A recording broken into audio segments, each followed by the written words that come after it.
Very good morning. Welcome to Chartbusters. This is the show where we'll highlight a lot of buzzing stocks. We'll give you a trade on the Nifty and we'll also pull in a couple of managements. As we speak, the Nifty has mildly moved into the green. So this morning, you got a bit of a dip. The bulls have lashed on to that opportunity and the Nifty moves in the green. And not just that, if you look at the mid-cap index, well, that's doing a relative outperformance today. More number of stocks are advancing in comparison to the number of stocks that are declining.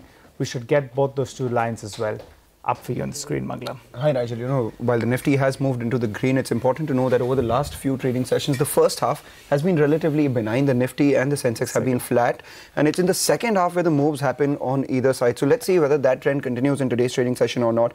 But rightly so, the mid-cap index is outperforming after yesterday's underperformance.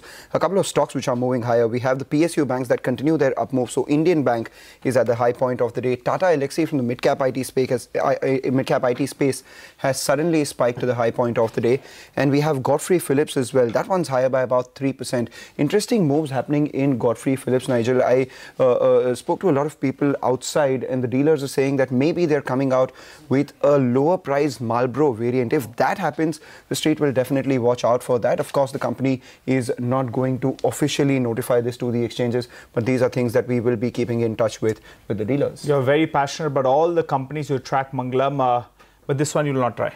This one I won't try, but I'll definitely go to every pawn shop or BD shop in Bombay and perhaps ask them about that. So we'll keep an eye out on this. First up, all the top stories, and then we'll get cracking on individual news pieces. Wipro, that one gains on reports that the SEBI has given a nod for $1.7 billion buyback.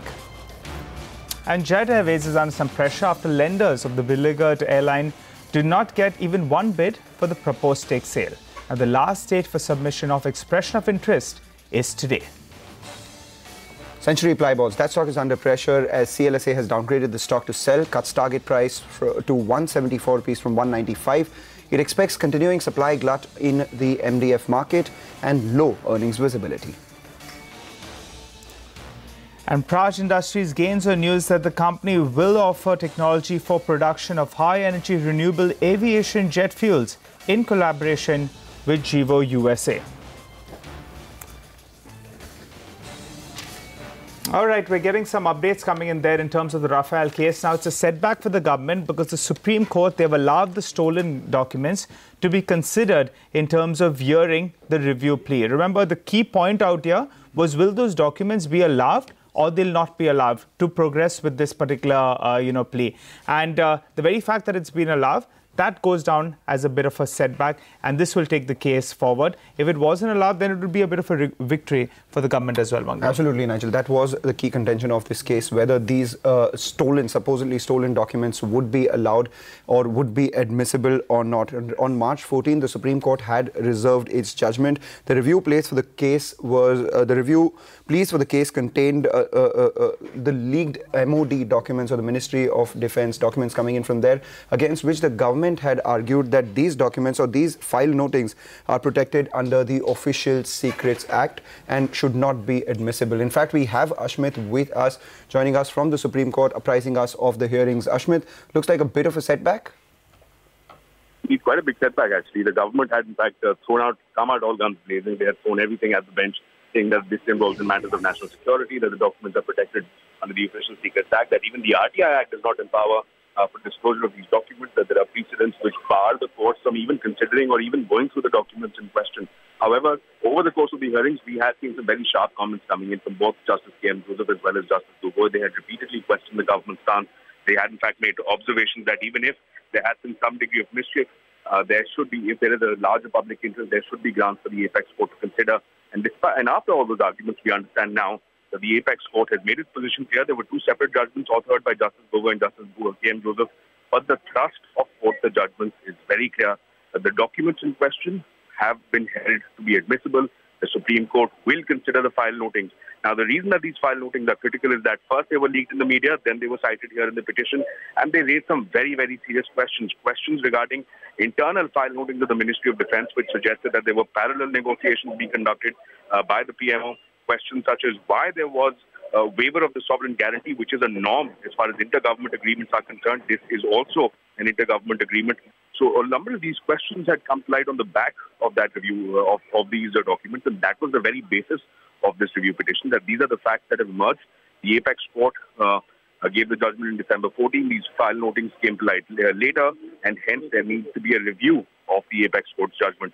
So now the apex court has held that the review applications will have to be heard on their own merits while considering these documents in question, and that in substance, that in effect is a big setback coming in for the government. A government that was hoping to avoid tough questions on the back of those file notings.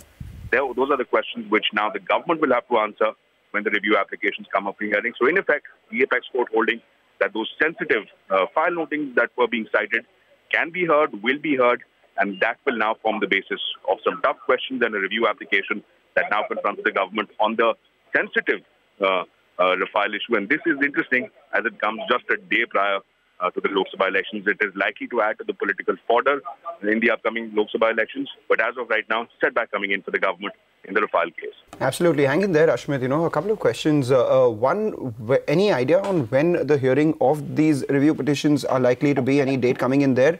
And secondly, you said that there were two separate judgments coming in. Any particular reason why?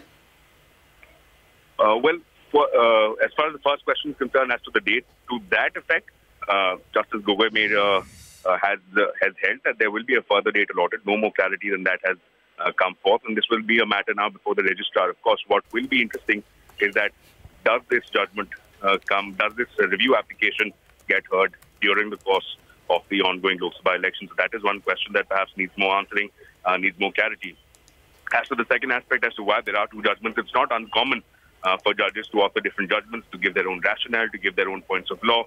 But the main takeaway, of course, is that the thrust of both these judgments is common, that both these judgments, though authored by two separate judges, the thrust is the same, the thrust is common, that as far as these documents are concerned, they involve matters beyond just national security. It involves matters of propriety, of governance, and on that count, perhaps needs to be taken note of by the apex court as it begins to hear the review application in the Rafale case.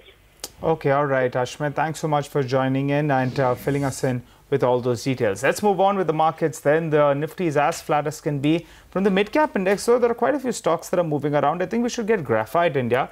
The stock has seen a sharp downtick from the recent peak. Remember, the fundamentals of the graphite electrode business itself had changed because we saw a big surge up in terms of prices. Then, in fact, they corrected. And these stocks have halved from the top. So that's one stock that we're looking at. Suddenly, it's moved higher. HEG as well is moving higher. I remember trading in the red when we started off trade. So keep an eye out on these couple of stocks. And Goa Carbon as well, close to around 200,000 shares traded. That stock, in fact, is up close to around 7% as we speak. But let's find out how do you trade the Nifty from here. Ashwani Gujral joins us to give us his trade at around 10:30 a.m. Hi, Ashwani. Fill us in on the Nifty as well as the Nifty Bank. How do you trade it from here? See, yesterday in the last hour, you had a fairly sharp upsurge. So what you are seeing today, despite global cues, etc., is some kind of sideways action, which is consolidating yesterday's move. So my sense is this should continue till 12:30, 1 o'clock, and post that, depending on global cues, you may get a move again on the upside. So whatever declines people are getting right now, they should be used to buy. 11,600, that can be used as a stop. And I would think that the next couple of sessions we should make a fresh all-time high. All right, Ashwani, and individual stock picks that you have? See, on individual stock picks, Manappuram is a buy with a stop of 118, target of 130.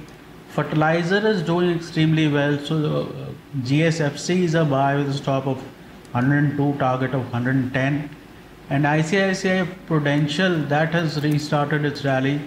So there's a buy with a stop of 358, target of 372.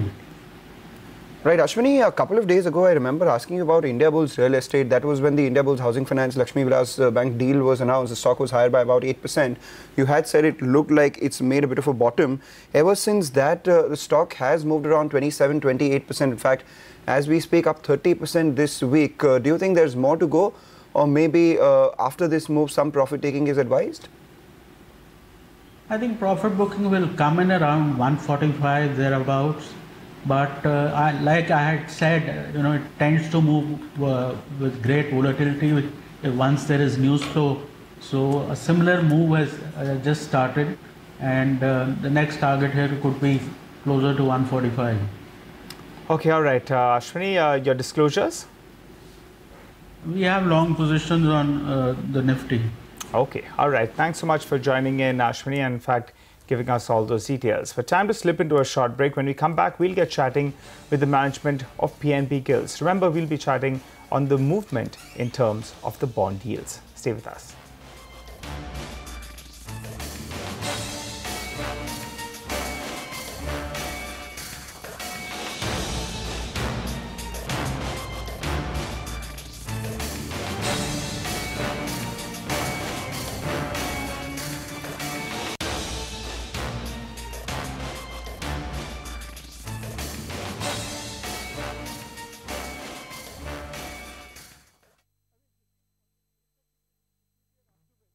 Because if somebody is going to do something wrong, he is not going to take out full-page advertisements in newspapers.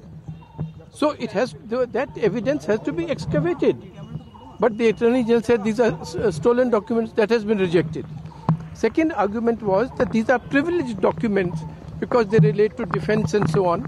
Our argument was that precisely because they relate to defense, you must examine them. Because it affects the security of the country, it affects what you have. These are documents that relate to the issues which you have raised in your order. You asked for this evidence and we have provided it. So the court has accepted our pleas and rejected the arguments of the government in all the judges concurring with the Chief Justice giving one reasoning and Justice Joseph giving another reasoning, complementary reasoning. So as a petitioner, and second, sorry, that was an important point. The second point is that the Chief Justice said that by a separate order we will fix a date for hearing the review petitions and they will be heard on merits. Sir, do you think this strengthens the point of view of the review petitioners, and what kind of material impact does this have on the entire review plea itself? Of course. I mean, if they had accepted the government's arguments, the review could not be considered. Now it will be considered on merits, and the Chief Justice has very kindly said that he will set a date. And in the last order, they had said that they will hear it in open court. So we are very confident that we will get a good opportunity to put forward two things. One is the review petition regarding their own initial judgment, and second is our perjury petition. Because we have said that you have been misled into making in the judgment. They have come up, surfaced, because the government misled you. And we have shown how that has happened. And therefore, we would very much want those officers and others to be brought to you for perjury. So we'll argue both those points and we'll wait for the court's order now. Former Union Minister, you've been a senior journalist yourself. This judgment comes 24 hours before the first phase of polling. Do you see it? No, sir, I am not going to. Politically as well. That I don't know. Mr. Modi has been saying, don't you believe the Supreme Court, don't you believe the forces and so on. When people don't believe him, the court, after all, is now pronounced. What did he say today? The point is that there was a Rafale judgment, and the Rafale judgment had very clearly said that there was a clean sheet given to them because of the judicial domain issue also. They said this is not in our judicial domain, this is an executive issue. That's a review that they were hearing. That's not a review, madam. Review is what they will hear. That's right. Now is the review that's being heard. So what is yes. clear to continue this line of question? What does this now mean for the pending case? Considering the fact that the court has agreed to take the documents on record, they've said that they will be considering the documents. What does this now mean? Well, it means a lot. It means that the court will see whether the government was truthful or not in regard to the assertions they made in the two notes which they gave, the sealed note and the unsealed note. We have shown that both were full of falsehoods. So the court will consider those. No doubt on that, yes. I mean, that's what the Chief Justice has indicated. Thank you. Thank you. Thank you. All right, so that was one of the petitioners, former Union Minister Arun Shourie. The other petitioners being Yashwant Sinha as well as Advocate Prashant Bhushan, in a sense saying that the court has accepted their plea and rejected the government's arguments on this. There would be further clarity awaited on when the next of this hearing is, and at the same time we'll keep an eye out on what happens to this case and whether there could be any political implications of that, given the fact that it is just one day before the elections. Also, we're getting some news coming in that the Jet Airways board meeting has been postponed to tomorrow. This is one stock that has been in the news for the last many months, and this is with regards to that deal coming in. Today, the board meeting which was there was perhaps on account of appointing a new chairman, Mr. Purwar, as that, and that has been postponed till tomorrow. This also marries with the fact that today was the last day of putting in expressions of interest by the lenders, for which not one expression of interest has been coming in yet. The stock was already under pressure. The board meeting postponed till tomorrow, so a lot of clarity would be something that the street would await. Mangalam, to be fair, on the first day, you're not expecting a lot of bids to come in. But at the end of today, one would have thought that, yes, we would get some bids. So, not very, very good news, but we'll have to track the space very, very closely and see whether or not, the reasons for that board meeting to be postponed, and also whether or not there are any bids that come in there as well. For the time being, the stock has really been dilly-dallying, in that range of around 260 to around 270. Yesterday as well, towards the end of trade, there was some excitement that was created on the counter. All right, so while we track Jet, also keep an eye out on the markets. Now the Nifty slipped back into the red, about 15-16 points into the red. The Sensex 2 is lower by about 70 points. The mid-cap index, which was outperforming, is still outperforming, but has given up most of its gains, currently trading in just flat terrain. Actually had dipped into the red as well. A lot of stocks should come up for you. We have Adani Enterprises, which has slipped to the low point of the day, and EIL from the mid-cap space.